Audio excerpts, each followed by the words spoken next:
तो इस मूवी की स्टार्टिंग में हमें पता चलता है कि क्रिमिनल्स के लिए एक दूसरी जगह बनाई गई थी, जो कि बहुत बड़े से जलते हुए रेगिस्तान में एक छोटी सी जगह पे रहा करते थे। इनमें से जो भी क्रिमिनल बगावत करने की कोशिश करता उसे बैड बैचर्स कहा जाता है और उनके बॉडी पे एक नंबर भी लिख दिया जाता है ताकि उन्हें पहचाना जा सके। यहाँ पे हमें ये भी पता चलता है कि यहाँ के लोगों को दो भाग में डिवाइड किया गया था। एक नॉर्मल इंसान होते हैं और दूसरा होता है कैनिबल्स का ग्रुप, जो कि इंसानों को खाया करते हैं। तभी हम यहाँ पे पुलिस वालों को देखते हैं जो कि एक नए कैदी यानी कि एक लड़की को लेके आते हैं। वो इस लड़की को इस जगह पे छोड़ देते हैं। यहाँ पे टोटल 5000 से भी ज्यादा क्रिमिनल्स होते हैं और इस जगह को बड़े बड़े जालों से घेरा होता है ताकि कोई भी क्रिमिनल यहाँ से भाग न सके। हार्लिन नाम की ये लड़की जब अंदर जा रही होती है तो वो एक बोर्ड देखती है जिस पे लिखा होता है कि ये जगह अमेरिका के अंडर नहीं आता, मतलब इसके बाद अगर आपके साथ कुछ भी होता है तो उसके जिम्मेदार आप खुद रहोगे। बहुत गर्मी होने के कारण आर्लिन उस कार में जाके बैठ जाती है, लेकिन इस बेवकूफ को ये नहीं पता होता कि सामने से दो कैनिबल्स आ रहे थे। यहाँ पे आर्लिन कार से निकल के भागने की कोशिश करती है, लेकिन अब तक देर हो चुकी थी। वो कैनिबल्स आर्लिन को पकड़ लेते हैं। जैसे ही आर्लिन की आंख खुलती है तो वो देखती है उसे किसी ने बांध के रखा था। तभी एक लेडी उसके पास आती है और उसके हाथ को काटने लगती है, जिसके बाद वो आर्लिन के पैर को भी काट लेती है। क्योंकि ये कैनिबल्स का ग्रुप था और ये लोग इंसानों को खाया करते थे, क्योंकि इस रेगिस्तान में खाने की चीजें बहुत कम मिलती थी। लेकिन दूसरे ग्रुप के लोग खुश होते हैं, उन्हें इंसानों को खाने की जरूरत नहीं पड़ती। कैनिबल ग्रुप को हम देख पाते हैं जो कि बहुत ही ज्यादा फिट होते हैं क्योंकि वो इंसानों को खाया करते थे। यहीं पे इन कैनिबल्स ने कई सारे इंसानों को कैदी बना के रखा होता है। किसी का उन्होंने हाथ खा लिया था तो किसी के पैर गायब कर दिए थे और अब इन्होंने आर्लिन को भी पकड़ लिया था। आर्लिन यहाँ पे समझ चुकी थी कि उसका बचना इम्पॉसिबल है, लेकिन तभी उसे एक आइडिया आता है। वो अपनी पॉटी को अपने पूरे बॉडी में लगा लेती है। दूसरे दिन हम देखते हैं जैसे ही वो कैनिबल औरत आर्लिन के पास आती है तो आर्लिन का प्लान काम कर जाता है, क्योंकि वो औरत आर्लिन को आजाद कर देती है और उसे अपने साथ जानवरों की तरह घसीट के ले जाती है। आर्लिन को एक जगह पे रख के वो पानी लाने के लिए जाती है।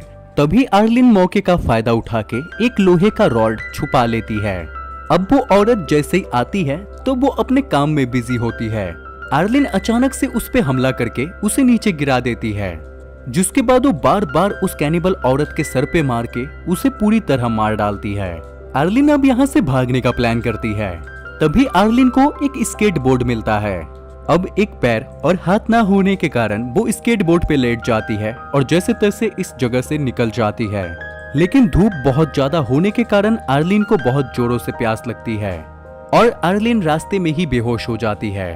तभी हम यहाँ पे एक बूढ़े इंसान को आता देखते हैं। इस वजह से कैनिबल्स ने इसे नहीं मारा था। वो आर्लिन को एक ट्रॉली पे बैठा के अपने साथ बहुत दूर तक ले जाता है। यहाँ पे हम देखते हैं कि वो आदमी आर्लिन को कंफर्ट जोन में ले आता है और उसे यहाँ पे रख के यहाँ से चला जाता है। अब यहाँ पे हम 5 महीने बाद का टाइम देखते हैं, जहाँ पे आर्लिन के पास एक नकली पाव होता है, मतलब कंफर्ट के लोगों ने उसे बचा लिया था। यहाँ पे हम कंफर्ट के लोगों को देख पाते हैं जिनकी जिंदगी कैनिबल से बिल्कुल ही अलग होती है, क्योंकि यहाँ पे ये सभी इंसानों की तरह रहा करते थे। इनके पास घर होता है, खाना होता है, यहाँ तक कि मेडिकल का सामान तक होता है। दूसरी तरफ हम एक कैनिबल फैमिली को देख पाते हैं। यहाँ पर हम इस फैमिली के लीडर मियामी को देख पाते हैं, जो कि एक बहुत ही अच्छा पेंटर था और वो अपनी बेटी की पेंटिंग बना रहा होता है। तभी मियामी मैन अपने एक प्रिजनर के पास जाता है जिसे उसने कैद करके रखा था। वो उसे मार देता है और आज के रात का खाना तैयार करता है, जिसके बाद ये फैमिली आज के रात का खाना खाती है। दूसरी तरफ हम आर्लिन को देख पाते हैं, जो कि अपनी बॉडी पार्ट्स को खोकर बहुत ज्यादा दुखी होती है। वो उन बॉडी पार्ट्स को मिस कर रही थी और वो ये भी सोच रही होती है कि अगर उसके बॉडी पार्ट्स अभी होते तो वो कितनी खूबसूरत लगती। उसी के साथ आर्लिन को कैनिबल्स के ऊपर गुस्सा भी आ रहा था, क्योंकि उन्हीं की वजह से उसका ऐसा हाल हुआ था। कैनिबल से बदला लेने के लिए वो यहाँ से एक गन लेती है और इस जगह को छोड़ के चली आती है। कंफर्ट से निकलने का एक दूसरा रास्ता होता है जहाँ से आर्लिन निकल जाती है।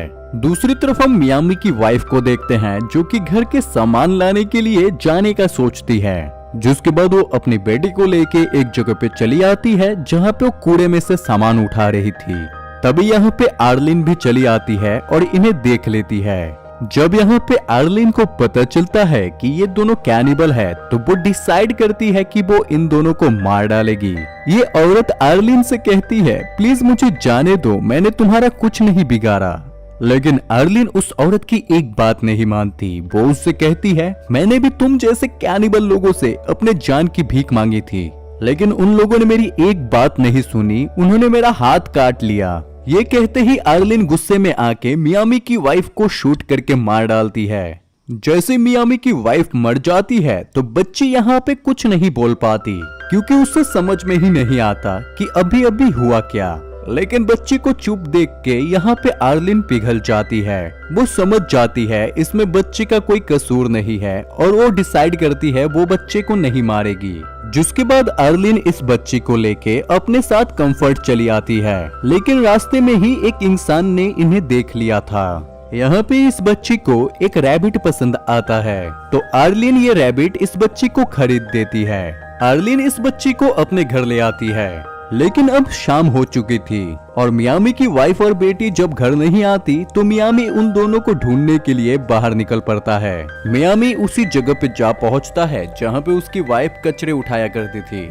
यहाँ पे वो अपनी वाइफ की लाश को देख पाता है जिसे कि कौवे खा रहे होते हैं, लेकिन उसे अपनी बेटी कहीं पे भी नजर नहीं आती। तभी यहाँ पर मियामी को वही भिखारी आदमी दिखता है तो मियामी जाता है उस आदमी के पास और अपनी बेटी का स्केच दिखा के उससे पूछता है, क्या तुमने इसे कहीं पे देखा है? तो वो आदमी कहता है कि हाँ मैंने इसे देखा है, लेकिन मैं तुम्हें इसका पता तभी बताऊंगा जब तुम मेरी भी इसी तरह एक अच्छी सी स्केच बना के दोगे। तो मियामी के पास कोई रास्ता न होने के कारण वो अपने गुस्से को घोट जाता है और इस आदमी की एक मस्त सी पेंटिंग बना के देता है। उसके बदले में ये आदमी उस पेंटिंग में लिख देता है कि फाइंड कंफर्ट, मतलब तुम्हारी बेटी कंफर्ट में है, तुम्हें उसे ढूंढना पड़ेगा। दूसरी तरफ हम आर्लिन को देख पाते हैं जो कि उस बच्ची को एक डिस्को में लेके आती है। इस डिस्को में इस कंफर्ट का सबसे अमीर आदमी होता है जिसका नाम ड्रीम था। सभी ड्रीम को बहुत पसंद किया करते थे क्योंकि ड्रीम एक लौता ऐसा इंसान था जो कि पूरे कंफर्ट जोन में ड्रग सप्लाई करता था। और उस ड्रग की सबसे स्पेशल बात यह थी कि उसके अंदर एक तरह का मैजिक था। जो भी उस ड्रग को कंज्यूम करता था वो अपनी दुनिया से अलग किसी और दुनिया में ही खो जाता था। उन सब इंसानों को ऐसा फील होने लगता है जैसे मानो वो ड्रीम में आ चुके हो। इसी वजह से तो उस सप्लायर को ड्रीम कह के सब बुलाते थे और ड्रीम इस कंफर्ट का मेयर भी था। ड्रीम यहाँ पर पार्टी में सभी को ड्रग देता है तो अर्ली भी यहाँ पे ड्रग ले लेती है। दूसरी तरफ मियामी की बेटी के हाथ से वो रैबिट छूट के भागने लगता है तो ये बच्ची उसका पीछा करते हुए जाती है और इसी चक्कर में ये बच्ची खो जाती है और आर्लिन से दूर हो जाती है।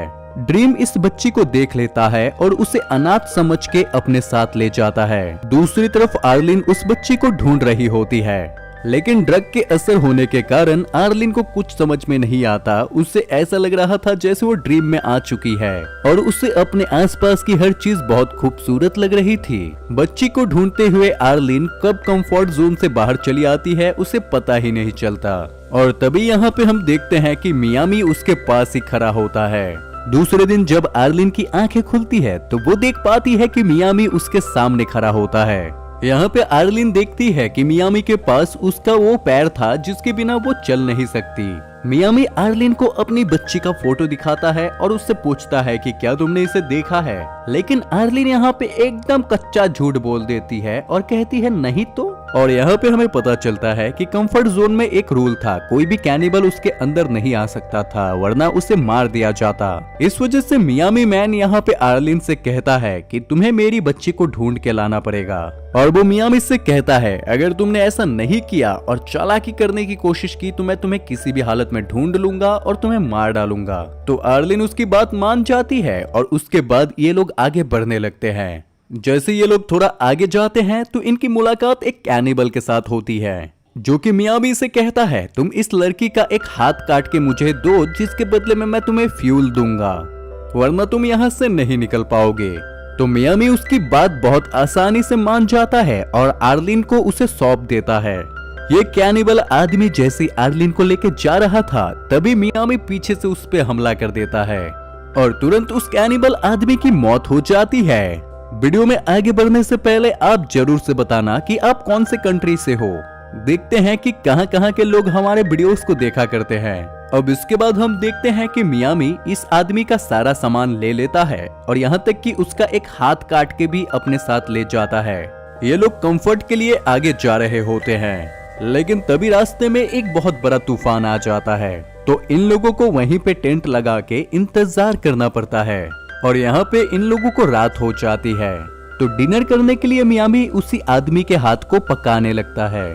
आर्लिन यहाँ पे मियामी से पूछती है आखिर तुम कैनिबल यानी कि बैड बैचर्स कैसे बन गए। तो मियामी यहाँ पे बताता है कि मैं बस 16 साल का था जब मैं अपने घर से भाग के अमेरिका चला आया, लेकिन अनऑथराइज्ड पर्सन होने के कारण मुझे इस जगह पे फेंक दिया गया। और बातों ही बातों में आर्लिन और मियामी की दोस्ती बढ़ने लगती है, लेकिन तभी अचानक कोई मियामी को गोली मार देता है और तभी यहाँ पे एक आदमी चला आता है जो कि आर्लिन को अपने साथ चलने का कहता है। आर्लिन अब सोच में पड़ जाती है कि उसे मियामी के साथ रुकना चाहिए या फिर इस आदमी के साथ जाना चाहिए। ये आदमी कंफर्ट जोन का था, इस वजह से आर्लिन डिसाइड करती है और उसके साथ कंफर्ट में वापस चली आती है। लेकिन कंफर्ट में आने के बाद आर्लिन को बिल्कुल भी अच्छा नहीं लग रहा होता, उसे कुछ तो कमी लग रही थी। वो उस टाइम को याद करने लगती है जब मियामी ने उसकी जान बचाई थी, उसका ख्याल रखा था और उस वक्त को जब वो दोनों एक साथ होते हैं। यहाँ पे आर्लिन को एहसास होता है कि वो मियामी को पसंद करती थी।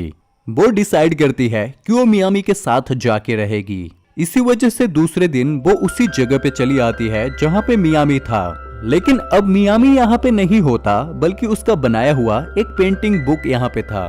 वो उस बुक को लेके वापस कंफर्ट में चली आती है। तभी हम उस अकेले आदमी को देख पाते हैं जिसे कई सारे कौवे डेजर्ट में उड़ते हुए दिखाई देते हैं। तो वो समझ जाता है कुछ ना कुछ गड़बड़ है और वो सीधे उस जगह पे चला आता है। यहाँ पे वो देखता है कि मियामी बेहोश पड़ा है, तो वो मियामी की मदद करता है। आदमी एक कौवे को भी पकड़ लेता है और उस कौवे का सूप बना के मियामी को खिलाता है। दूसरी तरफ आर्लिन मियामी के स्केचेस को देख रही होती है, जिसमें हालांकि कई सारे स्केचेस बने होते हैं, लेकिन उनमें से एक स्केच मियामी के बेटी का भी था। आर्लिन डिसाइड करती है कि चाहे जो भी हो जाए वो मियामी की बेटी को ढूंढ के रहेगी। मियामी उस पिक्चर को लेके जाती है और कंफर्ट के कई सारे लोगों से पूछती है, लेकिन किसी को भी उसके बेटी के बारे में नहीं पता होता। आर्लिन एक जगह पे थक के बैठ जाती है, तभी वो देखती है कि ड्रीम के घर से कई सारे लोग निकल के जा रहे होते हैं। उन्हीं में से एक औरत के साथ मियामी की बेटी भी होती है और यहाँ पे हम ये जान पाते हैं कि ड्रीम ने मियामी की बेटी को अडॉप्ट कर लिया था क्योंकि उसकी खुद की कोई औलाद नहीं थी। तो यहाँ पे आर्लिन सोचती है कि वो तो उस बच्ची को कभी भी वापस नहीं ला पाएगी क्योंकि ड्रीम बहुत ज्यादा पावरफुल है और उसके पास सारी अथॉरिटी है और वो ऐसा कभी नहीं होने देगा। जिसके बाद आर्लिन ड्रीम के पास पहुंच जाती है जहाँ पे कई सारी लेडीज ड्रग्स बना रही होती है। ड्रीम यहाँ पे बताता है कि आज मैं जो भी हूँ सब इन ड्रग्स के वजह से हूँ। तो आर्लिन यहाँ पे कहती है कि मैं भी इन सब के साथ यहाँ पे काम करना चाहती हूँ, जिस बात पे ड्रीम मान जाता है। यहाँ पे आर्लिन वॉशरूम का बहाना करती है तो वही प्रेग्नेंट लेडी उसे वॉशरूम लेके जाती है, लेकिन तभी आर्लिन अपने पैरों के अंदर से बंदूक निकाल लेती है और उस लेडी को प्रिजनर बना लेती है। आर्लिन इस लेडी को लेकर ड्रीम के पास जाती है और उससे कहती है कि अगर तुम उस बच्ची को छोड़ दोगे तो मैं भी तुम्हारी वाइफ को छोड़ दूंगी। हालांकि ये औरत ड्रीम की पत्नी थी, इस वजह से ड्रीम को उसकी बात माननी पड़ती है। आर्ली उस लेडी और इस बच्चे के साथ मिलके एक कार से यहाँ से निकल जाती है और वो कंफर्ट जोन से बाहर आने के बाद इस लेडी को यहाँ से जाने देती है। जिसके बाद आर्लिन इस बच्ची को लेके आगे जाने लगती है और तभी हम रास्ते में मियामी मैन को देख पाते हैं जो कि उस अकेले आदमी के मदद की वजह से अब बहुत अच्छा हो चुका था।